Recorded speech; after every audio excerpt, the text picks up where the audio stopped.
আমরা এই 2012 কেমন দেখা যাচ্ছে না 2012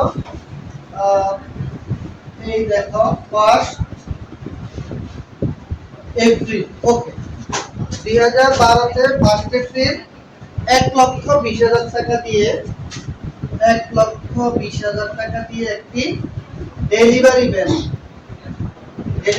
কি করছে সে পারচেজ করছে ঠিক আছে গেলই এবার আমরা দেখব যে এই ডেলিভারি ভ্যানটা যে আমরা দেশে মাছ পথে বিক্রি করছে বা নষ্ট হয়ে গেছে কোন পর্যায়ে কি হয়েছে আমরা দেখব বলছে depreciation is provided 18% per annum on the diminishing balance method on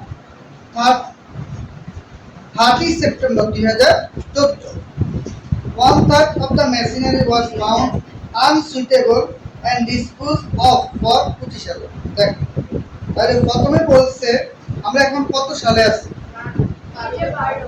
আমরা এখন আছি 2012 তে তাই না তাহলে দেখো তাহলে 2012 এপ্রিলে আছে না দেখো এপ্রিলে আছে তাহলে আমাদের প্রথম আমাদের যে ডেপ্রিসিয়েশনটা নির্ণয় করব তাহলে অ্যানুয়াল ডেপ্রিসিয়েশন দেখো সে 2012 দেখো সম্পদটা সে বিক্রি করছে কবে আগে এটা আমাদের দেখতে হবে সম্পদটা সে বিক্রি করছে এই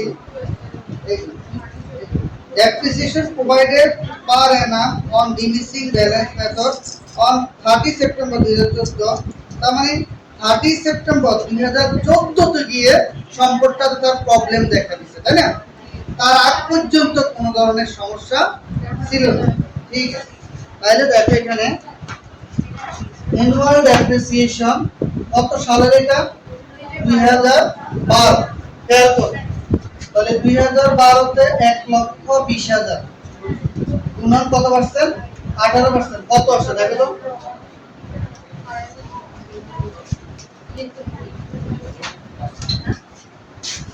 2012 তে 1 লক্ষ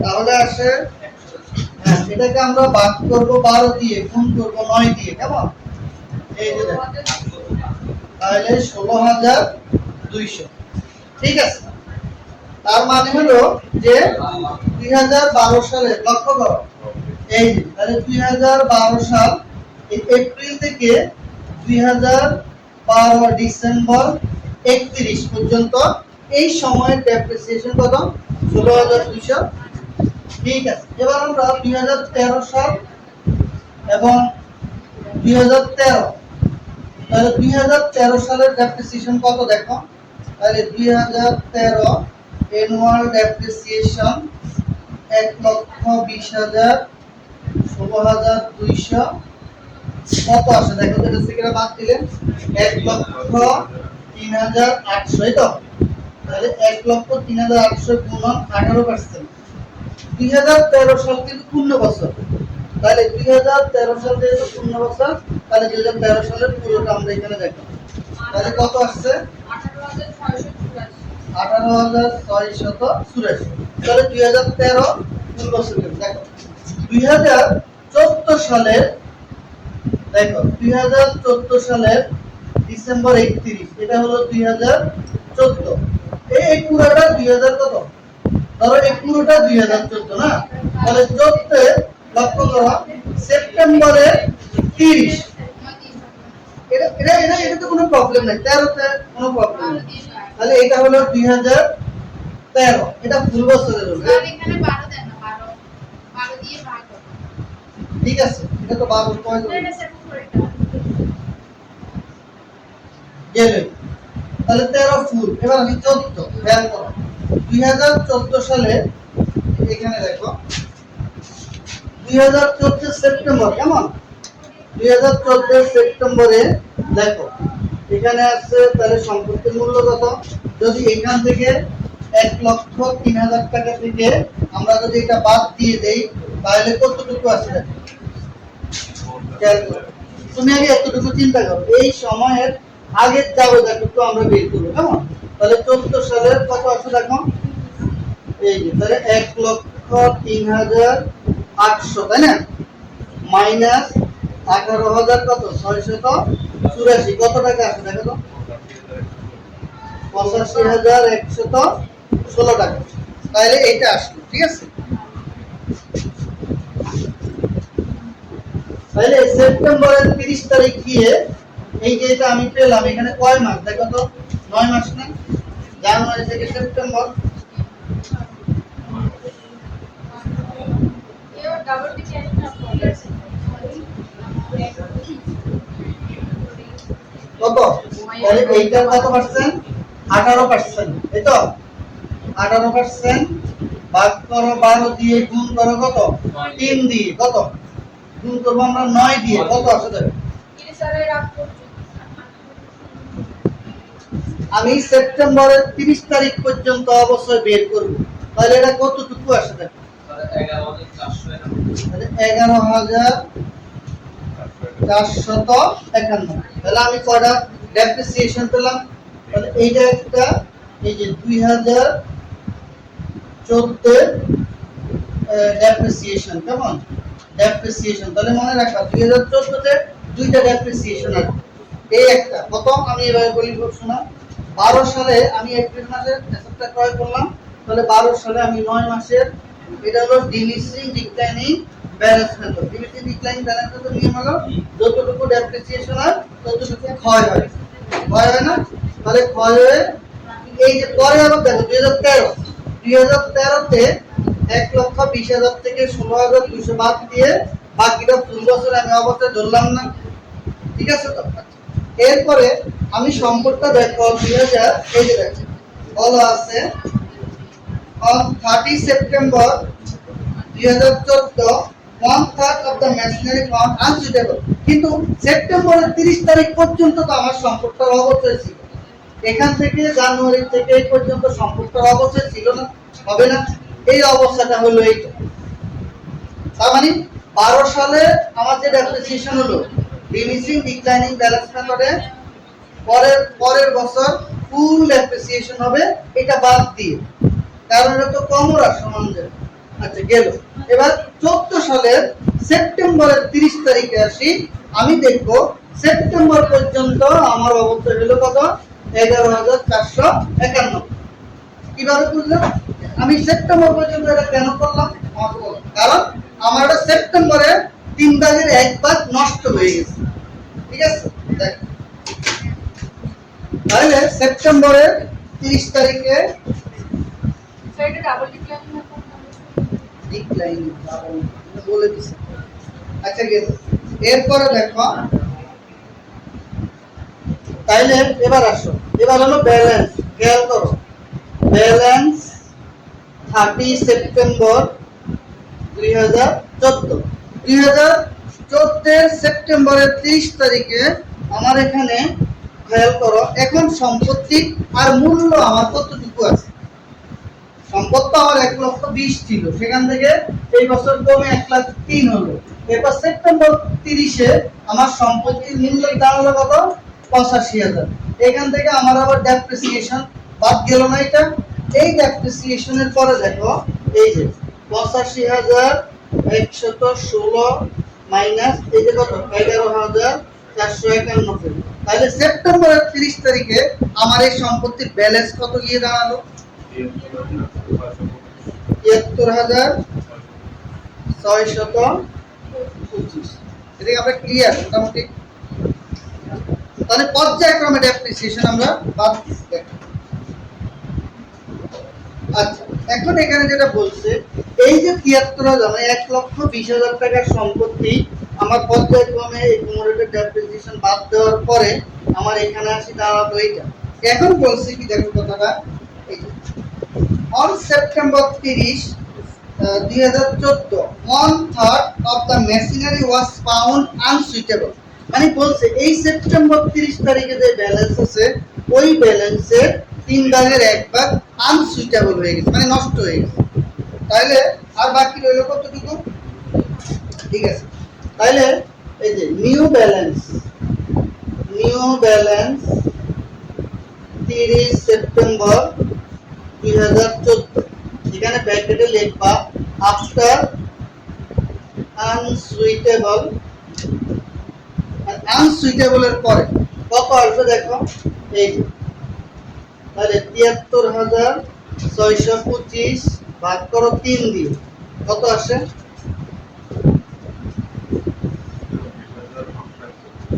হ্যাঁ, ৩ দিয়ে ভাগ করে ১ দিয়ে গুণ দিলে কত?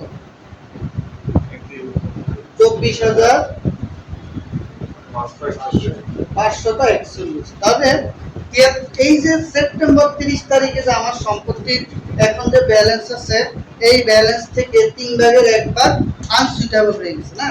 তাহলে এখানে দুইটা জিনিস আছে, একটা হলো এই আনসুইটেবল। আমরা এটা আরো সহজ করে যদি করি তাহলে দেখো, আরেকটু সহজ করে দিই। এটা হলো দেখো, এখানে যে এই যে ৭৩,০০০ আছে, কেমন? এই ৭৩,০০০ এর দুইটা অংশ আমরা বের করব। একটা অংশ হলো, খেয়াল করো, একটা অংশ হলো আনসুইটেবল, আরেকটা অংশ হলো সুইটেবল, মানে ভালো একটা অংশ। তাহলে আনসুইটেবল অংশটা হলো ৭৩,৬২৫ ভাগ কত? ৩। কত সেটা?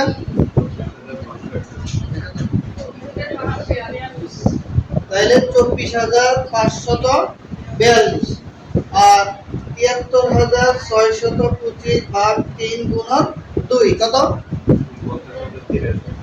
তাহলে ৪৯,০৮৩। এতটুকু ক্লিয়ার?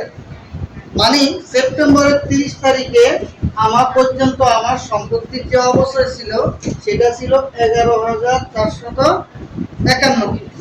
এটা বাদ দিলে, এটা যদি আমি বাদ দিই তাহলে সেপ্টেম্বর ৩০-এ আমার সম্পত্তির ব্যালেন্স দাঁড়ায় কত? ৭৩,০০০। এখানে বলছে যে এটা ৩ ভাগের ১ ভাগ কি হয়ে গেছে? নষ্ট হয়ে গেছে। তাহলে এটা আনসুইটেবল, মানে এটা নষ্ট।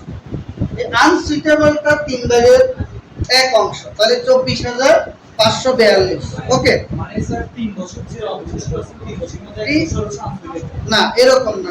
৩ বছরের ১ বছর আনসুইটেবল না, কথা বুঝো। দেখো, ডিমিসিং ডিক্লাইনিং ব্যালেন্স মেথডে নিয়ম হলো আমার সম্পত্তি পর্যায়ক্রমে ক্ষয় হতে থাকে।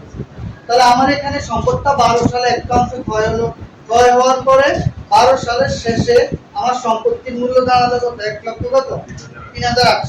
তাহলে ১২ সালে ১৩ সালে আবার পূর্ণ বছরের অবস্থা হলো, হওয়ার পরে ১২ সালের পরে সম্পত্তির মূল্য দাঁড়ালো কত? ৮৫,১০০ কত? ১৬। তাহলে ১৪-১৩ সালে পরে ১৪ সালের সেপ্টেম্বরে গিয়ে আমার সম্পত্তি একটা অংশ নষ্ট হয়ে গেছে। ৩ ভাগের ১ ভাগ কি হয়ে গেছে? নষ্ট। তাহলে ৩ ভাগ, আমি প্রথমে এটাকে ৩ অংশ করবো। দেখো, ৩ ভাগ করবে, এই যে ৩ ভাগ। তাহলে এটা ডেপ্রিসিয়েশন ৯ মাসে, সেপ্টেম্বর ৩০ পর্যন্ত আমার ৯ মাসের ডেপ্রিসিয়েশন হবে না? তাহলে ডেপ্রিসিয়েশন কত আসে দেখো, এই যে এটা হলো এই পর্যন্ত, এখান থেকে এই পর্যন্ত ডেপ্রিসিয়েশন কত? ১১,৪০০ কত? ৯১ না? আচ্ছা, এরপরে ১১,৪৯১ ডেপ্রিসিয়েশন আছে না? এবার এই ১১,৪৯১ থেকে এই যে ৮৫,০০০ থেকে আমি ১১,৪৯১ বাদ দিলে আমার আসবে কত? ৭৩,৬২৫। এখান থেকে বলছে সেপ্টেম্বর ৩০-এ ৩ ভাগের ১ ভাগ নষ্ট হয়ে গেছে, মানে আনসুইটেবল হয়ে গেছে, এটা আর কাজে লাগবে না। তখন আমার এটাকে আমি এই যে ৭৩,০০০-এর ৩ ভাগের ১ ভাগ ২৪,৫৪২ আনসুইটেবল হয়ে গেছে। আর ৭৩,৬২৫-এর ৩ ভাগের ২ ভাগ ৪৯,০০০ আমার এখন সম্পদ হিসাবে আছে। তাহলে আমার এখন অ্যাসেট হিসাবে কত আছে? তাহলে অ্যাসেট হিসাবে অ্যাসেট ব্যালেন্স সেপ্টেম্বর ৩০ ২০০০ কত? ১৪-তে কত আছে? ৪৯,০৮৩ টাকা। এটা কি ক্লিয়ার? এরপর বলছে, খেয়াল কর, এখন এই যে অন দ্য সেম ডেট, একই দিনে on the same date at a cost of ৬০,০০০ নিউ মেশিন পারচেজ। খেয়াল করে এবার বলছে, এই যে দেখো, এই যে সেপ্টেম্বরের ৩০ দেখো সেপ্টেম্বরের 30, এই যে সেপ্টেম্বর 30 2014 সে একটা নিউ মেশিন ক্রয় করছে। নিউ মেশিন ক্রয় করছে, যার মূল্য কত? 60,000 ক্রয় করছে না? লক্ষ্য করো। আচ্ছা, এবং সেপ্টেম্বর 30-এ তার কাছে 2014-তে আরো একটু মেশিন ছিল। সেই মেশিন কত? 49,083 আছে তার কাছে। তাহলে তার কাছে দেখো সেপ্টেম্বর 30-এ তার কাছে এখন কি আছে বল? দুইটা জিনিস আছে। সে সেপ্টেম্বর 30-এ ব্যালেন্স এটা, এবং আরেকটা হলো এই যে নিউ মেশিন পারচেজ করছে কত? এই 60,000। এটা আমি ওইখানেও লিখছি। তাহলে আমরা কি এটা বুঝতে পারছি? আচ্ছা গেল।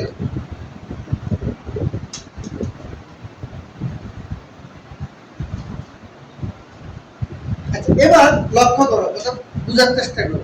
এবার এই দুইটা আমি হিসাবটা করব কবে? যদি সেপ্টেম্বর 30-এ আমি পারচেজ করে থাকি, তাহলে ডিসেম্বরের এই যে দেখো ডিসেম্বর 31, 2014-তে আমার আবার একটা ডেপ্রিসিয়েশন বের হবে না?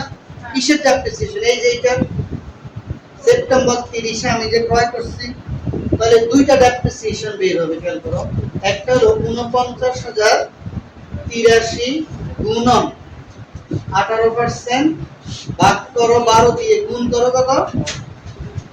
3 দিয়ে। 3 মাস তো। আবার এই যে সেপ্টেম্বর আছে না, এখান থেকে 3 মাসের ডেপ্রিসিয়েশন বের হবে। কত বের হলো? আবার আমি যে এখানে আরেকটা সম্পদ ক্রয় করছিলাম 60,000 টাকা দিয়ে, সেটার আবার 3 মাসের ডেপ্রিসিয়েশন বের হবে না? আমি তো ক্রয় করছি এই যে দেখো একই ডেটে। তাহলে কত আসে দেখো, এটা ডেপ্রিসিয়েশন কত?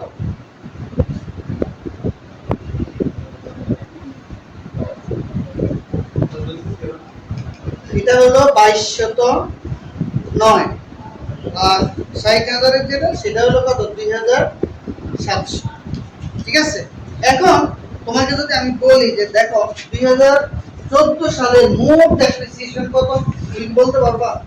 2014 সালের মোট ডেপ্রিসিয়েশন আছে না? ওই হিসাব তো আছে না? আবার এখানে একটা ডেপ্রিসিয়েশন আছে না? এটা কোন ডেট থেকে? এই যে না 14 ডেপ্রিসিয়েশন, এই কয় মাস? 9 মাস। তাহলে 14 সালের দুইটা ডেপ্রিসিয়েশন আছে। একটা হলো সেপ্টেম্বরের পর্যন্ত একটা ডেপ্রিসিয়েশন, আরেকটা ডেপ্রিসিয়েশন বের হবে এই যে সেপ্টেম্বর, অক্টোবর, নভেম্বর, ডিসেম্বর 3 মাস। আরেকটা বের হবে, আমি নতুন আরেকটা মেশিন ক্রয় করছি, দেখো বলা আছে কিনা? তাহলে স্যার মানে ডেপ্রিসিয়েশন 3 বার বের হবে। 3 বার বের হবে। তাহলে কয়টা ডেপ্রিসিয়েশন বের হলো এখন? কয়টা? 12 তো শেষ, 12 ডেপ্রিসিয়েশন শেষ, 13 তো শেষ, 14-তে যাই, একটা ডেপ্রিসিয়েশন সেপ্টেম্বর 30 পর্যন্ত বের হবে। এই যে একটা বের হয়েছে। আবার সেপ্টেম্বর 30-এ আসে আবার নষ্ট হয়ে গেছে, ওটা আমি ঠিক করলাম। এবার দেখো কত আছে তাহলে আমাদের এখন? 3টা।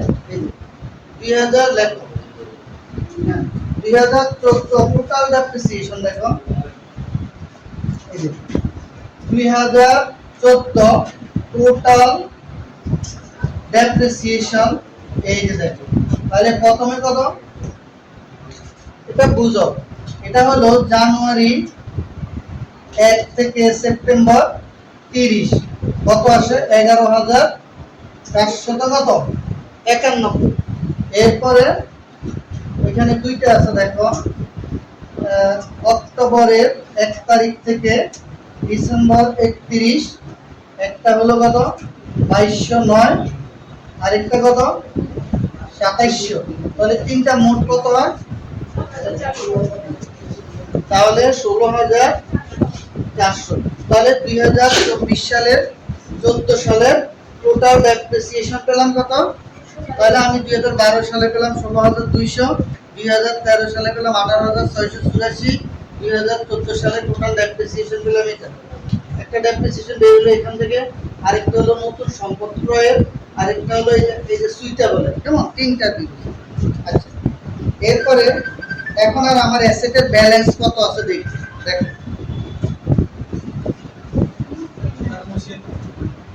তাহলে অ্যাসেটের যে ব্যালেন্স আছে, তাহলে এই যে অ্যাসেট ব্যালেন্স অন এই যে ডিসেম্বর 31 কত 14। তাহলে আমার 2014 অ্যাসেটের ব্যালেন্স কত আছে দেখো।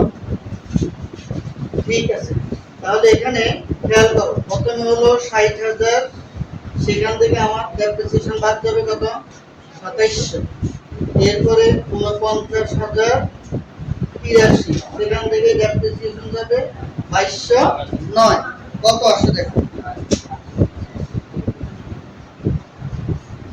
এটা হলো 57,300, আর এটা হলো কত 46,000। তাহলে টোটাল আমি যোগ করলে আসবে 1,04,174। ঠিক আছে, এই গেল আমি যে টোটাল সম্পদটার যে ডেপ্রিসিয়েশন আছে সেটা। কেমন? এবার ক্লিয়ার তো না? প্রথম কথা হলো সেপ্টেম্বর পর্যন্ত আমি ডেপ্রিসিয়েশন বের করলাম, ওকে। কিন্তু 2014 শেষ পর্যায়ে আসি, আমি যে এখানে যে একটা সম্পদ ক্রয় করলাম, ডেপ্রিসিয়েশন 18, ডেপ্রিসিয়েশন নতুন সম্পদের কোনো নতুন করে রেট হয় না, ওটা 18, আগেরটাই, এটা 18। এখন প্রশ্ন এই যে এটা কোন তারিখে, এই যে ডিসেম্বর 31, 2014 গেল। এবার আরেকটা ইম্পর্টেন্ট বিষয় আছে দেখো অঙ্কের, আমি কিন্তু এখনো ওয়ার্কিংস এর মধ্যে আছি। আচ্ছা, এরপর বলছে দেখো মেশিনের এই যে আনসুইটেবল অংশ, এই যে দেখো আনসুইটেবল যে আছে এখানে কত 24,000 কত ছিল 542 ছিল না। এই আনসুইটেবল সম্পদটা লক্ষ্য করে দেখো বলা আছে যে 1/3 of the machinery was found unsuitable and disposed of for 25,000। মানে এই যে 24,542 টাকার যে সম্পদ, সেটা সে 25,000 টাকায় বিক্রি করে ফেলছে। তাহলে সে লাভে বিক্রি করছে, তার সম্পদের মূল্য ছিল 24,500 টাকা। এটা আবার আমরা এখানে বের করবো দেখো। তাহলে এখানে সেল প্রাইস আছে কত 25,000 আছে, 25,000 মাইনাস